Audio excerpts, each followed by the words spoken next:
Hi my dear friends and families, welcome to Sislin's Cookery.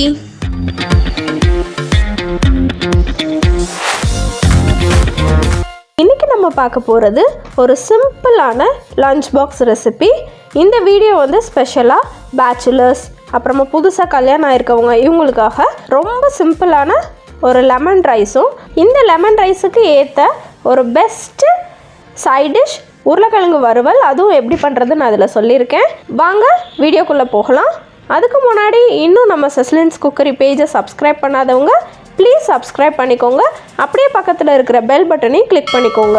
அப்போ தான் நான் அடுத்தடுத்து போடுற வீடியோஸ் உங்களுக்கு நோட்டிஃபிகேஷனாக வரும். வாங்க இப்போ இந்த லெமன் ரைஸுக்கு தேவையான இன்க்ரீடியன்ட்ஸ் என்னென்னு பார்த்துடலாம். இந்த லெமன் ரைஸ் நான் வந்து 2 பேருக்கு ஏற்ற மாதிரி செஞ்சுருக்கேன். அதனால் ஒரு பெரிய சைஸ் லெமனை 3/4 பழத்தில் உள்ள ஜூஸ் மட்டும் நான் புழிஞ்சு எடுத்து வச்சுருக்கேன். அப்புறம் காஞ்ச மிளகாய் வந்து 1 எடுத்திருக்கேன். இது ரொம்ப காரமாக இருக்குது இந்த மிளகாய், அதனால் நான் ஒரே ஒரு காஞ்ச மிளகாய் மட்டும் எடுத்திருக்கேன். கொஞ்சம் கறி லீவ்ஸ், கடுகு 1 டீஸ்பூன், கடலைப்பருப்பு 1 டேபிள் ஸ்பூன், 3 பல் பூண்டை தோலோடு அப்படியே இடித்து எடுத்து வச்சுருக்கேன். மஞ்சள் பொடி 1 டீஸ்பூன், பெருங்காய பொடி 1 டீஸ்பூன், உப்பு தேவையான அளவு. இப்போ இந்த லெமன் ரைஸை சிம்பிளாக எப்படி பண்ணுறதுன்னு பார்க்கலாம் வாங்க. இப்போது இந்த அளவுக்கு பெரிய சைஸ் லெமனை நல்லா வந்து இந்த மாதிரி தேய்ச்சிட்டு புழிஞ்சிங்க அப்படின்னா, இந்த மாதிரி நல்லா தேய்ச்சிட்டு புழிஞ்சிங்க அப்படின்னா உங்களுக்கு வந்து ஜூஸும் வந்து ஈஸியாக இருக்கும், கொஞ்சம் நிறைய ஜூஸும் கிடைச்ச மாதிரி இருக்கும். இப்போது அந்த பெரிய சைஸ் லெமனில் ஃபஸ்ட்டு ஒரு ஹாஃபை புழிஞ்சிட்டேன். அப்புறம் செகண்ட் ஹாஃபில் கொஞ்சம் ஒரு காவாசி மட்டும் புழிஞ்சிருக்கேன். 3/4 பழத்தில் உள்ள ஜூஸ் மட்டும் எடுத்திருக்கேன். அதுக்கப்புறம் வந்து என்ன பண்ணுறோம் அப்படின்னா, 3 பல் பூண்டை வந்து தோலோடு அப்படியே வந்து இடித்து எடுத்துக்கலாம். 1-2 வந்து இடிச்சுக்கலாம், ரொம்ப மையாக இடிக்கணும்னு அவசியம் இல்லை, சும்மா 1-2 இடித்து எடுத்துக்கலாம். அதுக்கப்புறமா ஒரு கடாயில் கடலெண்ணெய் ஆட் பண்ணியிருக்கேன். கடலெண்ணெய் ஊற்றிட்டு அப்புறமா கடுகு, கடலைப்பருப்பு கொஞ்சம் ப்ரௌன் ஆனதுக்கப்புறமா நான் இடித்து வச்சுருந்த பூண்டு போட்டிருக்கேன். பூண்டையும் போட்டு நல்லா வதக்கி விட்டுக்கலாம். இப்போ பூண்டு வந்து கொஞ்சம் நல்லா ப்ரௌன் ஆனதுக்கப்புறமா கருவேப்பிலை ஆட் பண்ணியிருக்கேன். அதையும் லைட்டாக வதக்கி விட்டுட்டு அதுக்கப்புறமா ஒரு காஞ்ச மிளகாய் 2 கீரி வந்து போட்டிருக்கேன். அதையும் லைட்டாக வதக்கிட்டு அதுக்கப்புறமா வந்து மஞ்சள் பொடி போட்டுட்டு அதையும் நல்லா சாட்டை பண்ணி விட்டுட்டு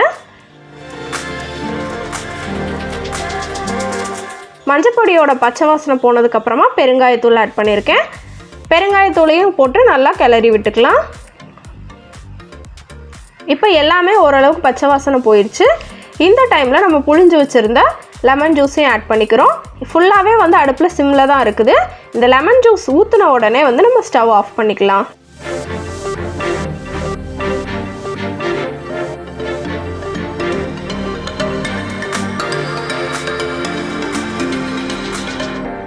அப்புறமா நான் ரைஸில் கொஞ்சம் உப்பு ஆட் பண்ணியிருக்கேன்.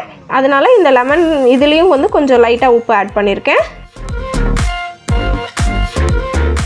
உதிரியாக வடித்து வச்சுருந்த ரைஸை வந்து இதில் ஆட் பண்ணிக்கலாம். நீங்கள் குக்கர் சாதமாக வச்சுருந்தீங்க அப்படின்னா எடுத்து கொஞ்சம் நேரம் வந்து ஆற விட்டுருங்க. ஆற விட்டுட்டு கிளறினீங்க அப்படின்னா உங்களுக்கு உதிரியாக கிடைக்கும்.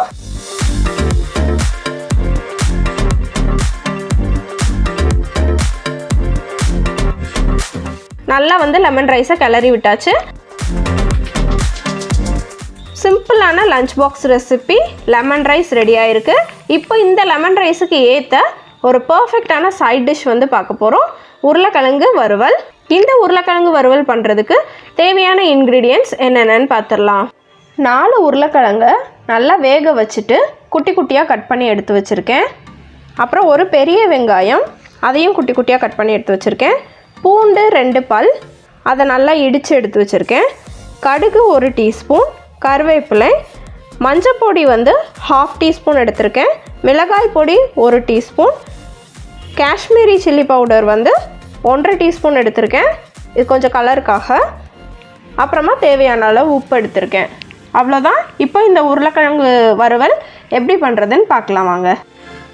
இப்போ ஒரு குக்கரில் நல்லா 4 உருளைக்கிழங்க கழுவி ஒரு 3-4 விசில் வச்சு வேக வச்சு எடுத்துட்டு அதை தோலை உரிச்சிட்டு குட்டி குட்டியாக கட் பண்ணி எடுத்து வச்சுருக்கேன். அப்புறம் ஒரு கடாயில் 2 ஸ்பூன் கடலெண்ணெய் ஆட் பண்ணியிருக்கேன். எண்ணெய் நல்லா காஞ்சதுக்கப்புறமா கடுகு ஆட் பண்ணியிருக்கேன்.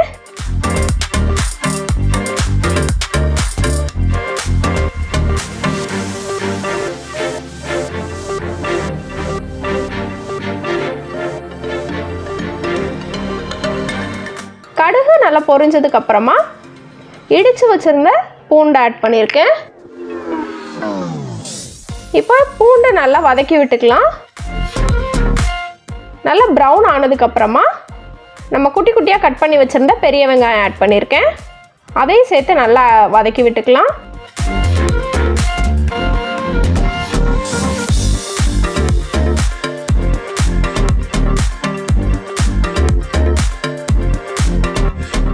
இப்போ கொஞ்சம் கருவேப்பிலை ஆட் பண்ணியிருக்கேன்.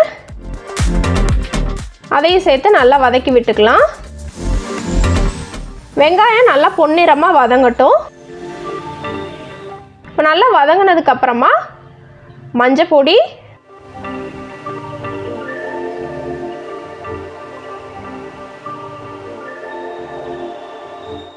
வத்தப்பொடி, அப்புறமா கொஞ்சமாக காஷ்மீரி சில்லி ஆட் பண்ணியிருக்கேன். இது ஆப்ஷனல் தான். இது இல்லைன்னா இன்னும் கொஞ்சம் வத்தப்பொடி கூட எக்ஸ்ட்ரா போட்டுக்கோங்க.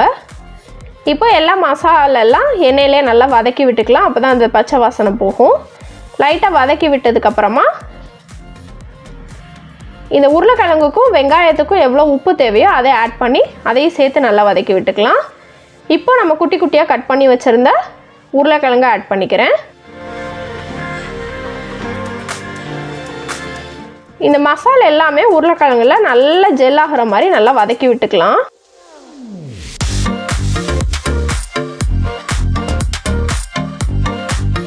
பார்த்தீங்கன்னா இந்த மாதிரி நம்ம வந்து வதக்கணும் நல்லா.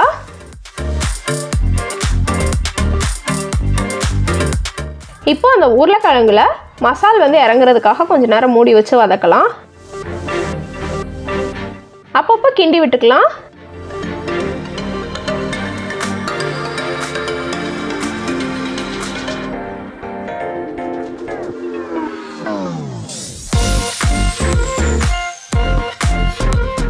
இப்போ பார்த்தீங்கன்னா அந்த உருளைக்கிழங்குல நல்லா அந்த மசால் ஒட்டி கிழங்கும் நல்லா வெந்திருக்கு.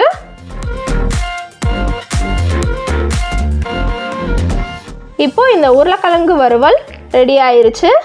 இது நீங்கள் லெமன் சாதம், தயிர் சாதம், சாம்பார் சாதம் எல்லாத்துக்குமே வச்சு சாப்பிட்லாம். அட்டகாசமான காம்பினேஷனாக இருக்கும். குழந்தைங்க ரொம்ப விரும்பி சாப்பிடுவாங்க. லைட்டாக கொஞ்சோண்டு மல்லி இலை தூவிட்டு இறக்கிடலாம். அவ்வளோதான். ஒரு சிம்பிளான லெமன் ரைஸுக்கு ஒரு அட்டகாசமான காம்பினேஷன் உருளைக்கிழங்கு வறுவல் ரெடி ஆயிடுச்சு. இதை நீங்கள் ட்ரை பண்ணி பார்த்துட்டு எப்படி இருந்துச்சுன்னு எனக்கு கமெண்ட்டில் சொல்லுங்கள். Let have an enjoy. இந்த வீடியோ பிடிச்சிருந்துச்சுன்னா லைக் பண்ணுங்கள், ஷேர் பண்ணுங்கள். மறக்காமல் செஸ்லின்ஸ் குக்கரி பேஜுக்கு சப்ஸ்கிரைப் பண்ணுங்கள். தேங்க்யூ.